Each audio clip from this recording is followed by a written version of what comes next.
મારું નામ અમિત આહિર.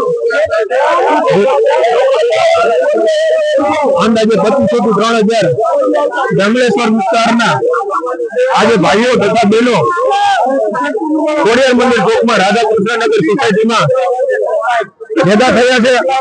તમામ લોકોની એક જ માંગણી છે કે કોઈનો આશરો ન છીનવાય, કોઈનો માળો ન વિખેરાય. જયારે સરકાર, હું પણ ભારતીય જનતા પાર્ટીનો કાર્યકર્તા છું અને અમારી સરકાર જયારે વાત કરતી હોય ગરીબો, વંચિતો અને પીડિતોની સરકાર છે, ત્યારે આજ આ 10 કે 12,000 લોકોનો માળો વિખાઈ રહ્યો છે, પરિવારો વિખાઈ રહ્યા છે. ત્યારે વિસ્તારના તમામ લોકોની એક માંગણી છે, જ્યારે કોર્પોરેટરો, ધારાસભ્યો અને સાંસદ સભ્યોને જરૂર હતી ત્યારે વિસ્તારના તમામ લોકો બધાની સાથે ઉભા રહ્યા છે. ત્યારે અમારી બે હાથ જોડી અને નમ્ર વિનંતી છે કે ધારાસભ્યો, સાંસદ સભ્યો અને કોર્પોરેટર શ્રીઓએ આજ લોકોની વારે આવવું જોઈએ અને આ જે વિસ્તાર છે ત્યાં ડિમોલિશન ન થાય એ માટેના તમામ પ્રયત્નો કરવા જોઈએ અને આ સોસાયટીને રેગ્યુલર, આ વિસ્તારને રેગ્યુલરાઇઝ કરવામાં આવે એવી અમારી બે હાથ જોડી અને સરકારને નમ્ર વિનંતી છે. જય હિન્દ, જય ભારત. મારું નામ રાહુલભાઈ ડાંગર છે. મારા ફાધર અહીંયા છેલ્લા 70 વર્ષથી રહ્યા છે. બરોબર, અટાણે ગવર્મેન્ટ જોબની તૈયારી કરું છું. અટાણે એટલો ડિપ્રેશનમાં છો, હમણાં પોલીસની ભરતી છે, ગ્રાઉન્ડ માથે છે. બરોબર, તો મારે તૈયારી કરવી. મારા ઘરના પ્રેગ્નેન્ટ છે, 31 તારીખે ડૉક્ટરનો ટાઈમ આપ્યો છે ડિલિવરીનો. બરોબર, તો હું ડિલિવરીના કામે રહું, મારી જોબની હું પ્રેક્ટિસ કરું કે હું મારા ફાધર પેરેલિસિસ છે ને હું ફેરાવું. મને કોઈ ભારે મકાન દેવા તૈયાર નથી. સરકારશ્રીને એટલું કહેવા માગું છું, જો અમે ભગતસિંહજીને બહુ માની છીએ. બરોબર, એ જેમ અંગ્રેજોની સરકાર સામે બોમ્બ ફેંક્યા હતા ને આંગળીબેરી સરકારને જગાડ્યા હતા, જો તમે એવું ન કરવા દેવા માંગતા હોય તો હું મહેરબાની કરીને એટલી તમારી પાસે વિનંતી કરું છું, આ તમે નાઈટ બાઈટના વારા કાઢીને બરોબર જેમ છે એમને રહેવા દો. તમારે ઉદ્યોગપતિને પૈસા દેવા હોય તમે તમારે અમારા અહીંયા આવીને અમે હપ્તે એને દઈ દઈએ. અમારા મકાન પારોમાં તમારે ખાલી પૈસા જોતા હોય ને અહીંયા મોટા બંગલા બનાવવા હોય.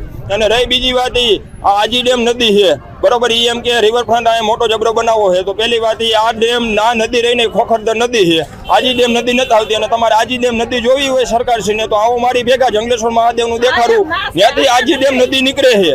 લાખાજી રાજ ઠાકોર અહીંયા રહેતા રાજકોટમાં, એ વર્ષથી અહીંયા બધાને 250 રૂપિયામાં જે તે સમયમાં જમીન અને ચૂનાના ભઠ્ઠા ઉપલા લેતામાં આપેલા કે તમે અહીંયા વસવાટ કરો, નદીના કાંઠે ચૂનાના ભઠ્ઠાનો વિકાસ થાય અને તમને રોજગારી મળે. એ માટે ધારાસભ્ય અમારા વિસ્તારના અહીંયા ઉદયભાઈ કાનગર ને કોઈ અહીંયા દેખાનું નથી. અને મત માગવા આવ્યા તો અમારા આયરનો દીકરો આયરના દીકરાને કોઈ ભારે મકાન નથી દેતો. તમે બધા હુતા હો મોટા મોટા બંગલામાં. અહીંયા બધા સમાજ રહે, 18 વરણ આયર, ભરવાડ, કોરી, દરબાર, રજપૂત, કાઠી, દેવી પૂજક સમાજ, હરિજન સમાજ, વાલ્મીકી સમાજ, મોમેડિયન સમાજ બધા રહે.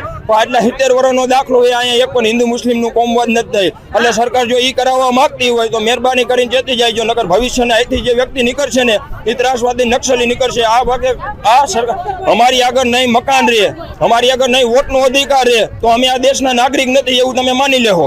અમારી આગળ વોટનો અધિકાર નહીં રહે તો બંધારણનું ઉલ્લંઘન થાય. અમારી આગળ પુરાવો નહીં રહે તમે મકાન પાડી નાખશો. તમે બધા જાહી ગયા તો અમારે નક્સલી પ્રવૃત્તિ તમે ન કરવા દેવી હોય. અમે મહેરબાની કરીથી તૈયારી કરી છે, અમારા પેટે રોટી બાંધી બરોબર. અટાણે અમે જઈએ અને સરકારશ્રીને વિનંતી કરું છું જલ્દી કાલની તકમાં આ બધાની રજૂઆત સાંભળે. નકર અમે અનશન ઉપર ઉતરવા તૈયાર તમારે મારી નાખવા હોય તો એસઆરપી આર્મી વાળા જેટલા ઉતારવા હોય એટલા ઉતારી દે અને ભરી બંદૂકે આવે એટલે મારી નાખો. ના મોટી મોટી બિલ્ડિંગો તમે બનાવો બસ. આ માર્ચ મહિનામાં બાળકોની પરીક્ષાઓ આવે છે, ફેબ્રુઆરી માર્ચમાં એસએસસીની અને 12મા ધોરણની, અને ચૂંટણીઓ પણ નજીક આવે છે. આથી હમણાં ડિમોલેશન ના કરવું જોઈએ. હું કાયમ વિસ્તારમાં છું, લોકોની વચ્ચે છું.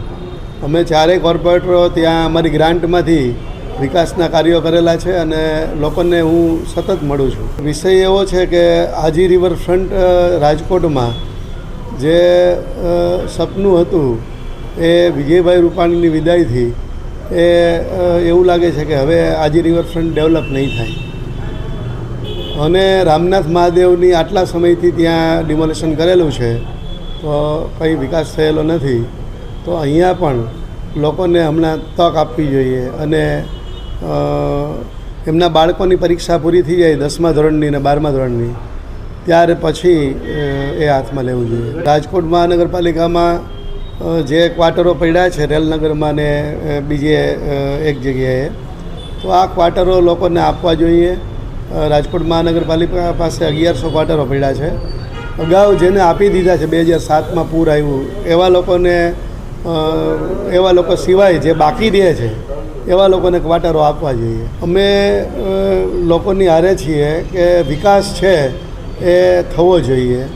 તો આજી રિવરફ્રન્ટ અને ટીપીના રોડ એ સિવાયના જે લોકોને નોટિસો આપી છે નાડોદાનગરની ઉપરની શેરીઓ જે પૂજા પાર્કની પાછળ આવે નાડોદાનગર, પછી સૂર્યોદય સોસાયટી, સાગર સોસાયટી 9-10 અને ન્યૂ કેદાર 9-10, આ વિસ્તાર તો નથી ગાર્ડનના રિઝર્વેશનમાં, સ્કૂલ ગ્રાઉન્ડના રિઝર્વેશનમાં, નથી આવાસ ક્વાર્ટર બનાવવાના રિઝર્વેશનમાં.